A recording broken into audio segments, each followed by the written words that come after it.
Well, welcome to this edition of the IFS Zooms In. I'm Paul Johnston, Director of the IFS, and I'm really delighted this week to be joined by Professor Alan Winters, who is Professor of Economics at the University of Sussex and also Director of the UK Trade Policy Observatory there. And for the purposes of this interview, he's an expert on trade and in particular an expert on where we might be going in terms of our future trading relationships with the rest of the European Union and indeed more broadly. In case you'd forgotten, not only have we been dealing with the coronavirus pandemic this year, but we have been moving closer and closer to the reality of our new relationship with Europe, with the real impact of Brexit hitting us at the beginning of January next year. And we still don't quite know what that new reality is going to look like. Whilst we're recording this on the first day of December in 2020, just a month away from the end of the transition period, we still don't know what the deal we will get with the rest of Europe will look like, or indeed whether we will have a deal or not.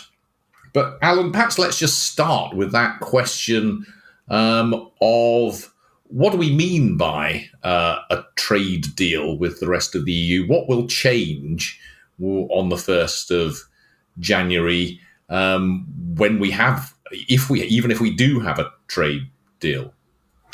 Well, the 1st of January is the end of the so-called transition period that followed the withdrawal agreement about a year ago. At that point, if we don't agree anything else, we fall right out of the single market, right out of the customs union, and come to be treated by the EU as a third country. And that means, in the absence of anything else, we will pay their sort of regular tariffs, what trade wonks call the most favoured nation tariff, and will face a fair amount of bureaucracy, actually moving goods in and out of the EU. By the same token, we will also charge tariffs on the EU. We have actually created our own tariff, the UK global tariff, but it's very similar, in fact, to the EU's tariff. So that's if we don't get a deal. That's no deal. If we do get a deal, as far as one can ascertain, all it will do is involve tariff-free, quota-free trade between the UK and the EU. And I think any deal we sign will achieve that, but just very slight exceptions possible. It will not offer very much else. And that, in a sense, is why the deal is not the big story. For all we're focusing on it in the press, in a sense, the big story has gone and passed.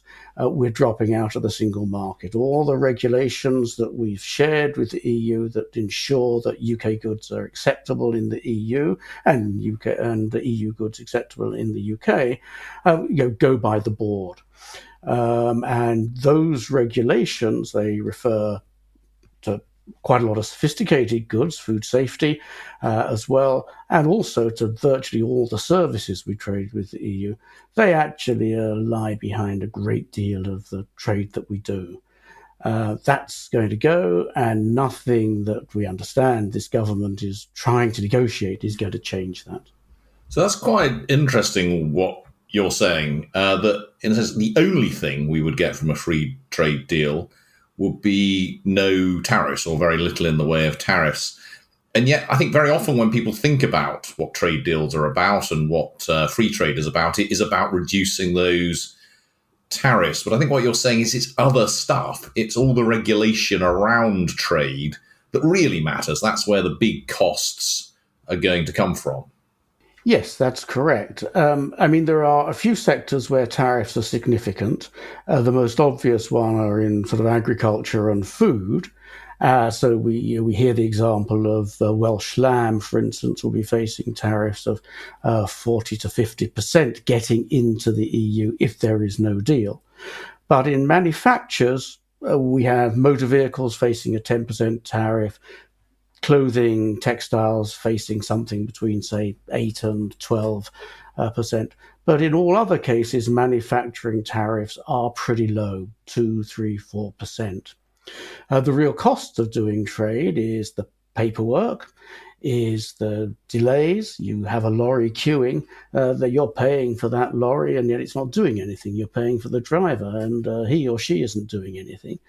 And then a good deal of the regulation matters. Sometimes it just adds costs, and sometimes, and particularly in areas like food, where safety is at stake, or in services where you can't test a thing before you use it. You just have to take on trust that somebody is properly qualified. If you don't meet the regulations, you don't trade, full stop. There'll be some trades that just will not work once we are outside that regulatory framework which the EU uses. So we've been, to the extent that we've been focusing on Brexit at all over the last few months as the pandemic has carried on, we've been focusing very much on this issue of whether we get a trade deal or not. But I think you're saying, actually, that's not going to make that much difference whether we get the sort of trade deal that might be on offer or we don't. We're definitely making trade an enormous amount more expensive, and it's going to be economically costly. Yes, I think that's right. Nearly everyone who's analysed sort of options for Brexit has concluded that a no-deal Brexit is going to take something between 5 and 8% off UK GDP relative to where it would have been, and that if we have a free trade agreement of the sort which the government seems to be steering towards, the loss of GDP will be 5 or 6%. In other words, this trade agreement that the government is wanting to sign is probably worth about 1% of GDP. The OBR analysed it last week and came up with 2%, and within the sort of areas of that we work on with these sorts of predictions, that's pretty much the same story, I think. So yes, I think in a sense the story, the Brexit story, the big part of it was determined a year ago, or well, in fact, some way before that. It was sort of confirmed a year ago. It really arose when the Chequers deal was thrown out. So that's where we've ended up is what 2 or 3 years ago. Even if we get this deal, it would have been considered a very hard Brexit. I mean, we haven't got a choice between no deal and a soft Brexit. We've got a choice between no deal and a hard Brexit. Is that a fair way of describing it? Yes, that's right. All the sort of soft alternatives that were analysed by people, but also, if we're honest, talked about, some of the Brexiteers have completely dropped off the table. To be fair, there were a number of analysts who said, actually, really the only credible Brexit is a very hard Brexit or no deal at all, just because the EU is very sensitive about access to the single market if you're not obeying the whole range of rules. The single market is a giant compromise. 27, 28 countries in the past sat down and talk about these rules, and you give us a bit of ground on that rule, and we'll give you a bit of ground on this rule, and it all sort of settles into a rather awkward compromise. You can't do that if one party says, yeah, well, we'd like the thing that you've given us, but we don't want to give you the thing that we had to give in return.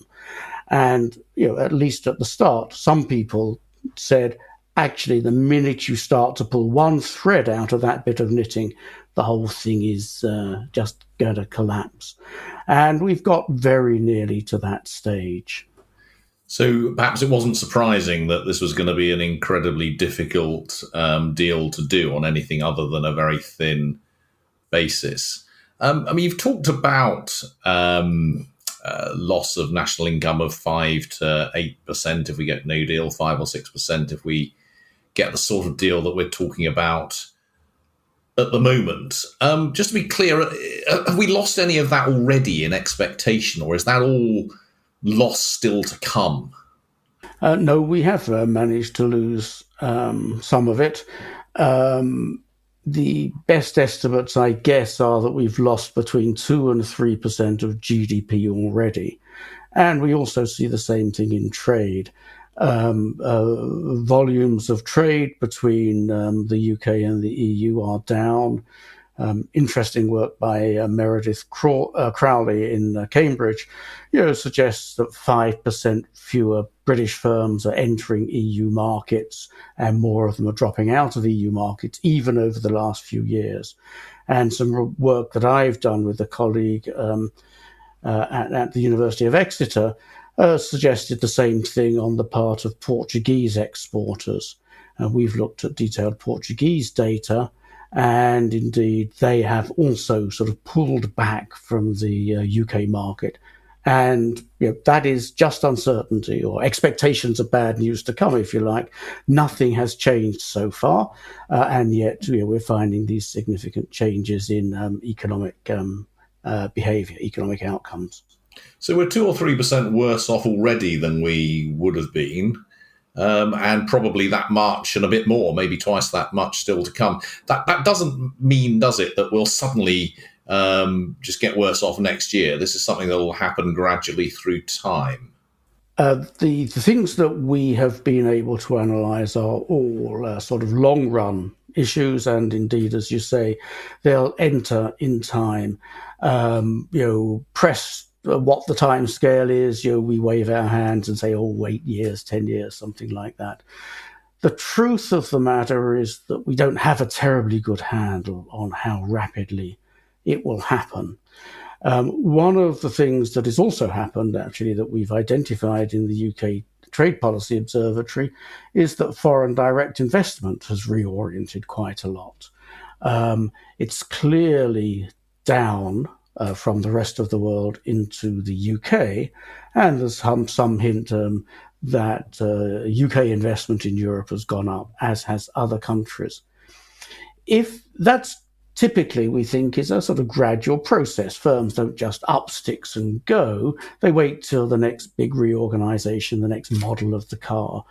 But if it happened very suddenly, and it can happen more quickly with service sectors than with manufacturing, where you've got all this plant and equipment, we could find actually that the descent is a bit quicker. I mean, I guess it's also worth saying it's a quite separate thing from these long-run issues, but we are, and I think everyone has now accepted, going to face a good deal of disruption on trade in the next 3 or 6 months. It will certainly be worse if we don't get a deal, because the atmosphere will be so much worse. There'll be a horrible blame game going on, and people on the continent and in the UK won't cut each other any slack at all. But even with a deal, there's a lot more paperwork that we don't quite understand. It's not quite clear how the queues will work in Dover and such places. And so there's going to be a sort of a short-term dip as well in the early part of next year, I think. And it's really important to distinguish those two things. So we're going to get an immediate sort of increase in costs and bureaucracy and delays and probably teething problems which go on for some period. But even when we're over that, that's by no means the end of it. There's going to be a longer period through which the economy just doesn't grow as strongly. And you mentioned in particular this issue of foreign direct investment. And that's really important, isn't it, to the British economy, because that obviously both increases investment, but tends to be investment in quite high productivity, high wage kinds of areas. Yes, that's right. I suppose, in a sense, the best example is the motor vehicle industry, which was on its last legs in the 1980s. And frankly, Japanese investment saved it. And the Japanese have been, by their own standards, extraordinarily outspoken about how disruptive and basically unfair they think this Brexit business is. We invested in good faith in the UK to serve the European market, and here are you two, the EU and the UK, sort of messing it up. You're just not working hard to protect what we thought was a reasonable assumption. Since the Japanese came in, also European manufacturers have moved into the UK. But that is certainly a case where foreign direct investment has been absolutely critical. We also find it with US financial institutions coming into London to serve European markets. European headquarters is in London and able to serve the market. And so those are things where suddenly appearing to be less attractive to foreign investment is going to take a hit on investment and productivity and market connection as well, probably. So I wanted to come on to that issue about services. I mean, most of the discussion about Brexit and trade has focused on things like cars and manufacturing, and it's very obvious in a sense how that trade might be disrupted, both because there might be tariffs and, more importantly, because there might be all sorts of delays at the border, additional bureaucracy and so on, which you can envisage, you can see in your mind's eye how that is increasing cost and making trade more difficult. There's a lot more uncertainty, isn't there, about what might happen to services trade, and it's services trade where we actually have a big surplus with the rest of the European Union. How worried should we be about our capacity to export professional services and so on into the EU? I think we as Britons, we as British taxpayers should be very worried about that. We as British financial services sector firms are not quite so worried because we're just going to move across and headquarters in Luxembourg or Paris or what have you. But we'll pay taxes there rather than in the UK. Either way, underpinning that is, we would expect a fairly significant hit on, if not the whole of services, a good deal of services trade. And the services sector, Britain is the preeminent services exporter. Among the major economies of the world, the share of exports that is accounted for by services is higher in the UK than anywhere else. Only places like Macau and the tourist islands in the Caribbean have a higher share of exports as services. And so it's a worry because we can identify a number of things that really help services trade with the EU. But it's also a worry because we have really rather poor data and not too much ability to put precise numbers on these things. I can talk about a 10% tariff on vehicles. It's unambiguously 10%. You can go and look it up.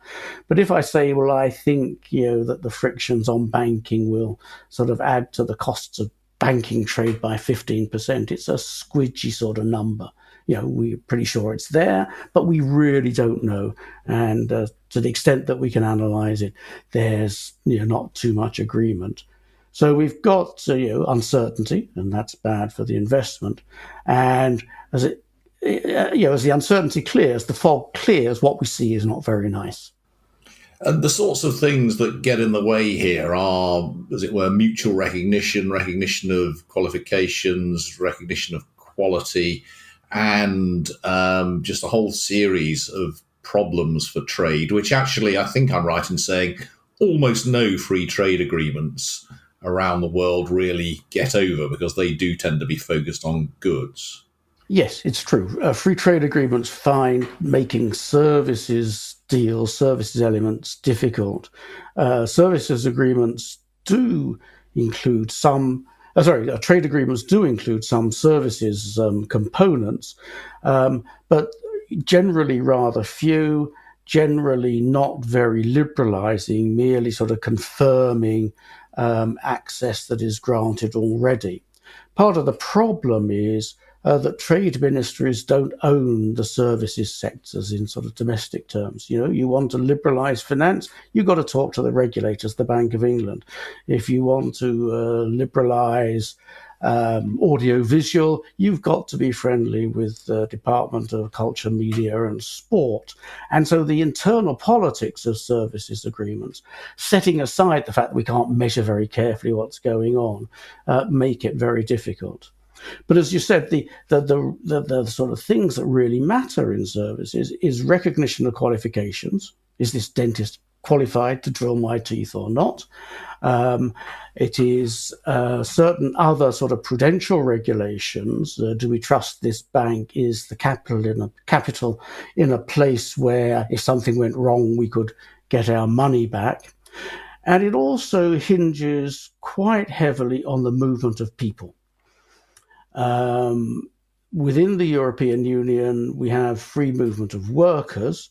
And while it is actually becoming slightly more constrained with the Directed Workers Directive, it still is much freer within the European Union than where anybody else or anywhere else. And so what we have is you have a service transaction and somebody goes out to see the client. That is something that's going to become much more difficult if we don't have free movement of people. So that's a sort of a generic problem.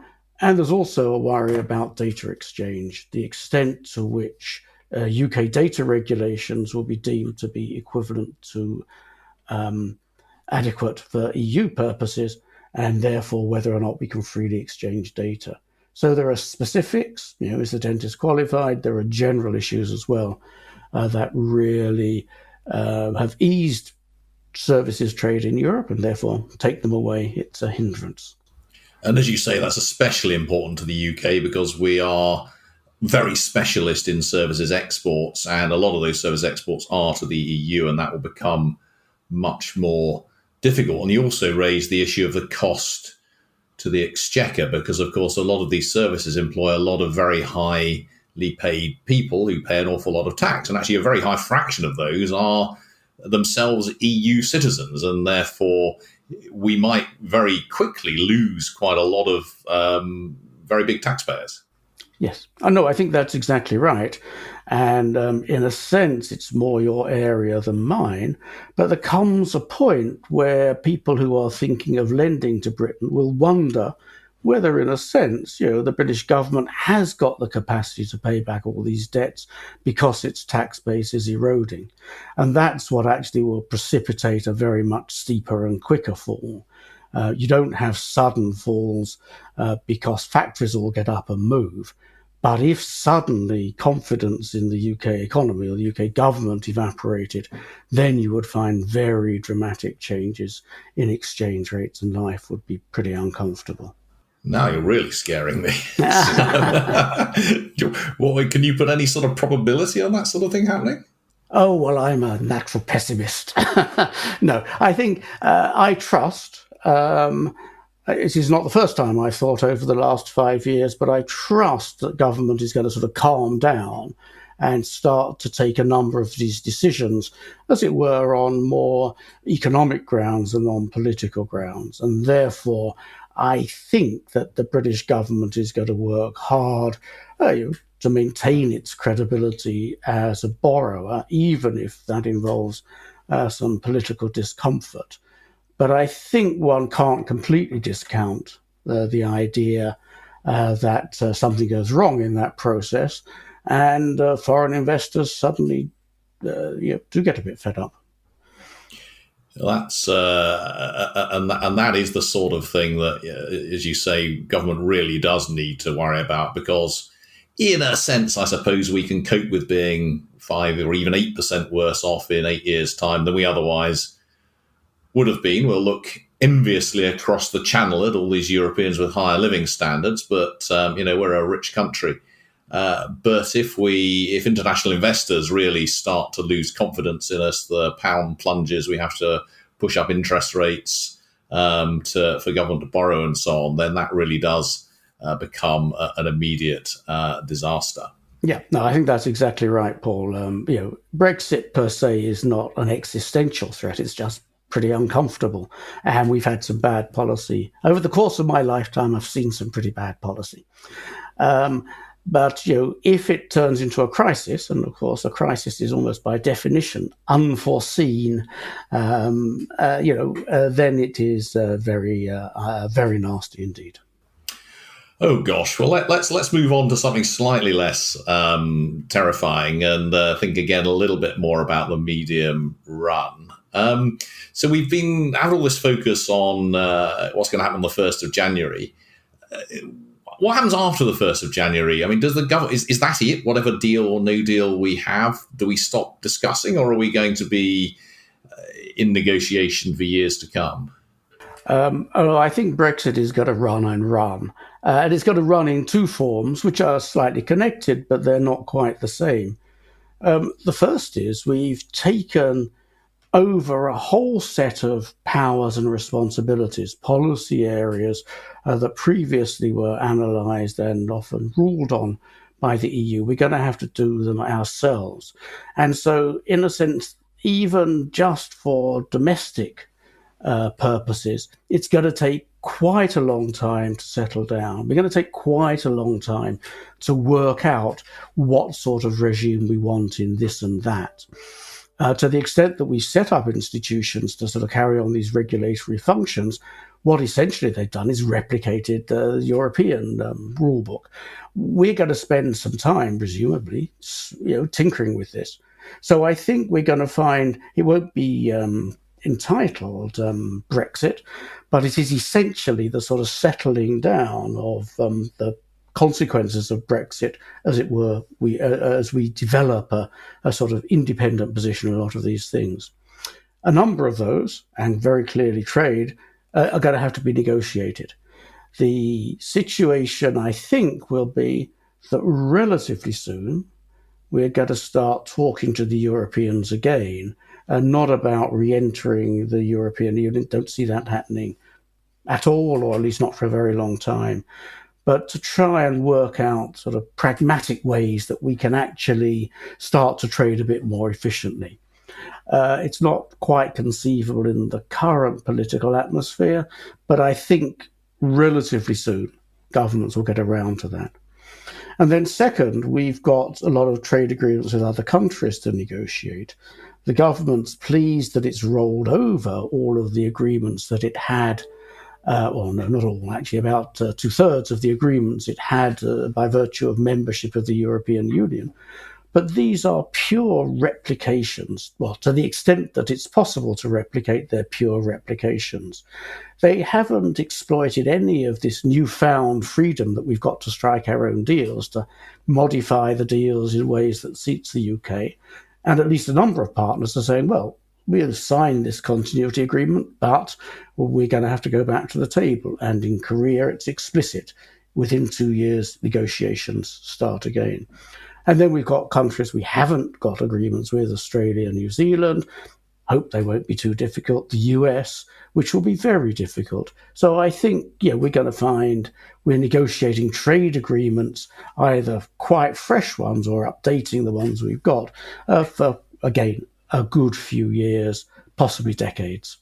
You don't sound terribly positive about the opportunities there. One of the arguments of those favouring Brexit was that this would free us to sign a whole lot of new trade agreements around the world, and with increased globalisation, the EU was becoming less important. Trade deals with the rest of the world were more important, and in the end, we could reorient ourselves away from the EU and gain benefits from that. Is there any truth in any of that? Oh, there's certainly truth in it.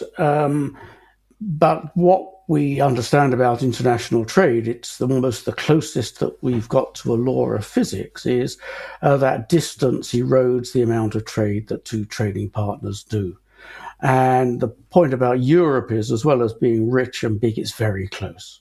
All right, you're not tying goods up for long periods. You know exactly what's going on, easy to contact, easy to correct things.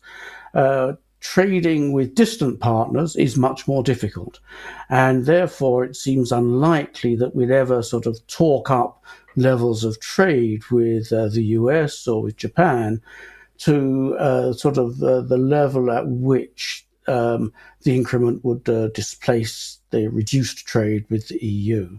And that's just a point of arithmetic, isn't it? I mean, we have about half of our trade with the EU, so even a small reduction in that, you'd need to have a big proportionate increase in trade with everyone else. Yes, that's exactly right. You'd have to sort of double your trade with, yeah. If we lose 5% of our trade with the EU, you have to double your trade with 10% of the other countries, or you have to, increase trade with everybody else by 5%. That's actually quite difficult. So I think, as you say, it's arithmetic. The adding up is not very encouraging. Not much here seems to be. That's my style, I'm afraid. You and me both, Alan. You and me both. What about the USA? Where are we with negotiating a trade deal with the US, and what are the prospects, and what are the potential benefits? I think that we have now lost the chance of a very rapid agreement with the US. Clearly the Trump administration was very keen, and the British administration was very keen. But they encountered quite a number of problems, particularly US demands of the UK, so that the British government felt obliged to be very resistant over, for instance, ancillary services in the health service, over food standards. We've established a commission on trade and agriculture, really as a result of that. And so, the Department of International Trade, has now conceded it's going to take into next year. Once we get into next year, there's quite a lot of headwinds. President Biden doesn't look likely to prioritize trade. He doesn't look particularly likely to prioritize the UK over the EU. Quite a lot of people think that he is not going to invest very heavily in renewing the so-called Trade Promotion Authority, the fast-track way in which Congress grants the executive the right to sign trade agreements and it only votes up or down on them. Without fast-track authority, Congress can unpick any deal, and that makes negotiating with the US very unattractive. You can do the staff work, the preliminary work, but when it comes to a real deal, you don't want to be in a position where Congress says, well, we like that and we'll keep that, but we don't like that, so you can't have that. It just undoes the whole deal. So I think, frankly, we are probably in for a long haul with the US. So you've set out all of the problems here. I think it's pretty convincing that we are going to be worse off into the longer term as a result of withdrawing from the EU and its customs union and single market. But that's all quite abstract in a sense. Can you say anything about who is going to suffer? Are we all going to be 5 to 8% worse off? Or are some people in some industries and some bits of the country going to be really badly hit while other people are broadly protected? I mean, can you say anything about the distributional effects of all of this? We try. Estimates vary quite a lot. If there is no deal, we can be very clear that people involved in producing motor vehicles, people producing British food are going to suffer heavily. Most of what I think is likely to happen suggests that services are going to suffer quite a lot, or some services. But I think, as I said earlier, we don't have such a good handle on that. But if services suffer, we will see more of the grief coming back to the southeast, London and the southeast, relatively speaking. The other areas that seem likely to suffer because we have a sort of regulatory divergence, or we don't have a very smooth regulatory process with the EU, are some of the more sophisticated manufacturing sectors, and they are moderately much distributed around the country. So while I think we can probably think of very specific sectors that are even firms perhaps that are going to find it very, very difficult, while I have looked at the distribution across constituencies even, the bands of error are pretty wide, and the differences are pretty localized. If you are really heavily for instance, into legal services, as Mr. Keir Starmer's constituency is. You're going to be nailed to the ground if we really get into a position where legal services no longer work so well. Similarly, if you're in one of the car-producing constituencies. So I'm very reluctant, but I just don't feel I quite have the evidence to make confident statements about, Scotland will be all right, Northern Ireland will suffer, that sort of thing. I just don't think we've got much of a handle. Well, having said that, let me backtrack a little bit. Northern Ireland has got serious problems. I think there we have a sort of compromise which the government now doesn't feel satisfied with, and it's difficult to see how that is going to be solved in a satisfactory way, absent either more agreement with the EU, or in fact very large subsidies from London to sort of make up for the extra frictions. So I'm afraid I think that Northern Ireland has got a pretty pessimistic outlook as a result of Brexit. The rest of Great Britain, it's difficult really to spot one region from another. Because I think you're saying the impact of Brexit will be widely distributed. It's going to hit manufacturing, but it's also going to hit services. Yes, that's right. So services are big almost everywhere, and we don't have so much of a handle on how they will decline. And manufacturing is very specific. There will be some goods that just fall foul of a bit of regulatory clearance. And, for instance, the sectors in which tariffs are high, I mentioned motor vehicles, but also clothing in Leicester. I mean, Leicester is pretty dependent on clothing exports. So it comes down to a more local level. So none of that's desperately cheery. I mean, is there any good news here? I mean, either because there are some definite benefits to this, or because as people have often said to me, in the end the economy will work itself out. We'll end up doing different stuff, and we might get to a different sort of equilibrium in 10 years' time, but we won't really be any worse off. I can't be quite as optimistic as that. You are exactly right that the economy will work its way out. The British economy is fairly good in this respect. Economies are fairly flexible. And people are very inventive once the status quo is very clearly not on offer anymore. And so I do think that we will start to do different things and sell them and buy them with different people to some extent. However, it's not clear to me that, as it were, that adjustment will take us back to the same level of income as we would have had otherwise.